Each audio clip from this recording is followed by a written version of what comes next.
Welcome to my channel Kavitha vlogs.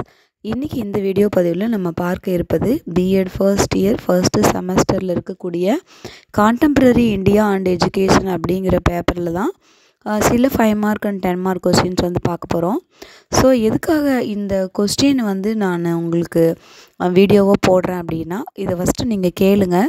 இதில் கேட்டுட்டு எத்தனை கொஸ்டின்ஸ்க்கு உங்களுக்கு இமீடியட்டாக ஆன்சர் உங்களோட மைண்டுக்கு வருது, இதில் எத்தனை கொஸ்டின் வந்து ரிப்பீட்டடாக நீங்கள் படிச்சிருக்கீங்க, எத்தனை கொஸ்டின் வந்து நல்லா புரிஞ்சு இது எக்ஸாமுக்கு வந்துச்சு அப்படின்னா நான் சூப்பராக எழுதி ஃபுல் மார்க் வாங்குவேன் அப்படிங்கிற அளவுக்கு எந்த கொஸ்டினுக்கு உங்களுக்கு ஆன்சர் தெரியும், எந்தெந்த கொஸ்டின்ஸ்க்கெலாம் சுத்தமாக உங்களுக்கு ஐடியாவே இல்லை எது நீங்கள் டெஸ்ட்டு எழுதியிருக்கீங்க அப்படின்னு ஃபஸ்ட்டு உங்களை செல்ஃப் எவால்வேட் பண்ணுறதுக்காக தான் இந்த ஆடியோ.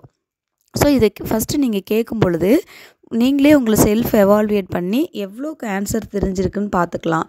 அதுக்கப்புறம் படிச்சுட்டு இல்லை ஒரு டெஸ்ட் எழுதிட்டு மறுபடியும் நீங்கள் கேட்கும் பொழுது பார்த்தீங்கன்னா உங்களுக்கு ஒரு செல்ஃப் எவால்வேஷன் கண்டிப்பாக கிடைக்கும். இன்னொன்று, முதல்ல என்னென்ன கொஸ்டின்ஸ் இருக்குது அப்படிங்கிறது உங்கள் மனசில் பதிஞ்சுதுனா தான் நீங்கள் அந்த யூனிட் படிக்கும் பொழுது ஸோ இந்த கொஸ்டினுக்கெலாம் நம்மளுக்கு ஆன்சர் தெரியும் அப்படிங்கிற ஒரு கிளியர் ஐடியா வரும். டைரெக்டாக நீங்கள் புக்கை எடுத்து அப்படியே படிக்கிறதுக்கும் என்னென்ன கொஸ்டின் இருக்குது அப்படின்னு தெரிஞ்சுக்கிட்டு படிக்கிறதுக்கும் நிறையவே வித்தியாசம் இருக்குது. ஸோ இதில் வந்து பார்த்திங்கன்னா 5 மார்க் கொஸ்டினில் கல்வியின் செயல்முறைகளை பற்றி சிறு குறிப்பு வரைக. Write short notes on the functions of education.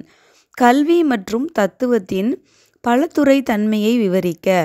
Describe the interdisciplinary nature of education and philosophy.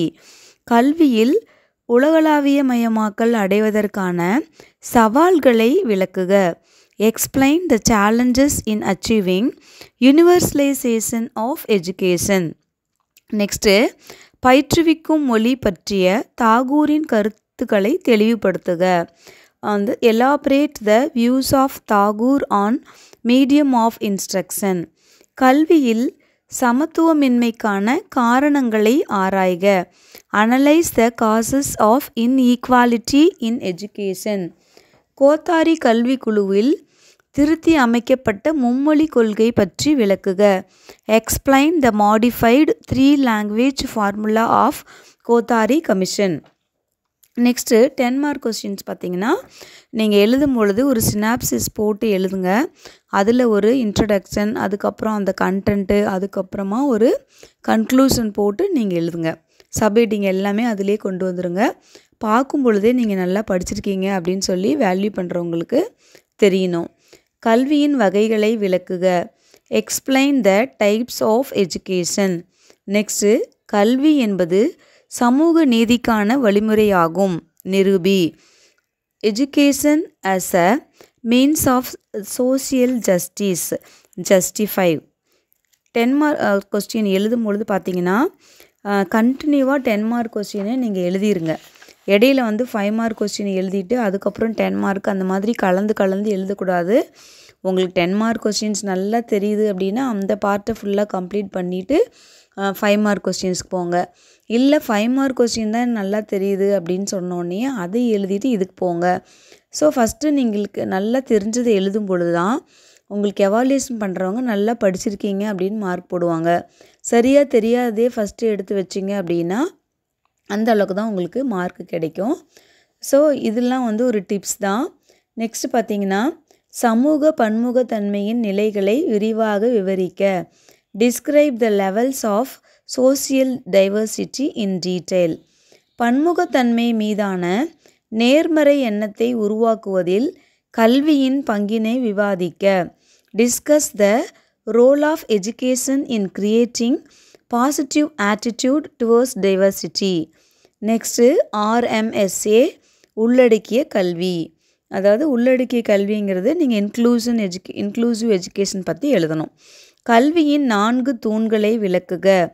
Explain the 4 pillars of education.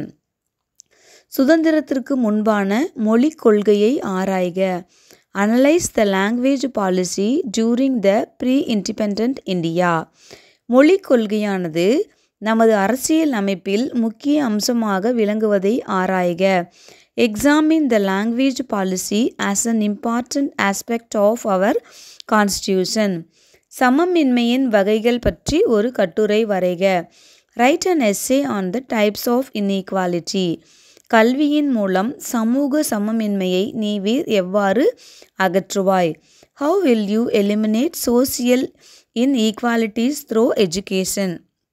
So இதில் ஒரு மாடல் கொஸ்டின்ஸ் வந்து நான் சொல்லியிருக்கேன். ஸோ திரும்ப நீங்கள் இந்த கொஸ்டின் கேட்கும் பொழுது ஃபஸ்ட்டு உங்களுக்கு கொஸ்டின் மனசில் பதியும். அதுக்கப்புறம் அந்த ஆன்சர் வந்து எந்தெந்த யூனிட்டில் இருக்குது அப்படிங்கிறத தெரிஞ்சுக்கோங்க. ஸோ நீங்கள் ஒரு ஷார்ட்டாக வந்து சின்ன சின்ன உங்களுக்கு ஒரு நோட்ஸ் எடுத்து வச்சுக்கோங்க எக்ஸாமுக்கு முன்னாடி. அதை உங்களோட மைண்டில் பதிய வச்சிங்க அப்படின்னு சொன்னால் உங்களுக்கு எப்போவே மறக்காது. ஸோ இது பார்த்திங்கன்னா தற்கால இந்தியாவும் கல்வியும் அப்படிங்கிறது ரொம்பவே முக்கியமான ஒரு பேப்பர். ஸோ அதை வந்து நீங்கள் மார்க்குக்காக படிக்காதீங்க, அதை புரிஞ்சு படிங்க. அப்போ தான் உங்களுக்கு எக்ஸாமில் உங்களுக்கு ஈஸியாக எக்ஸாம் எழுத முடியும், நிறைய மார்க் வந்து ஸ்கோர் பண்ண முடியும். ஸோ கல்வி அப்படிங்கிறது, அந்த கல்வி செல்வம் அப்படிங்கிறது எல்லாருக்கும் கிடைக்கிறதில்ல. நிறைய பேர் பிஎட் படிக்கணும் அப்படின்னு ஆசைப்பட்டிருப்பாங்க, பட் அவங்களுக்கு அந்த படிப்பு வந்து படிக்கிறதுக்கு சான்ஸ் இல்லாமல் கூட போகலாம். ஸோ உங்களுக்கு கிடைத்த வாய்ப்பை வந்து சரியாக பயன்படுத்தி அதிக மதிப்பெண்கள் வாங்கணும், ஒரு யூனிவர்சிட்டி ரேங்க் வாங்கணும், காலேஜ் ஃபஸ்ட்டு வாங்கணும் அப்படின்னு எய்ம் பண்ணி படிங்க. தயவு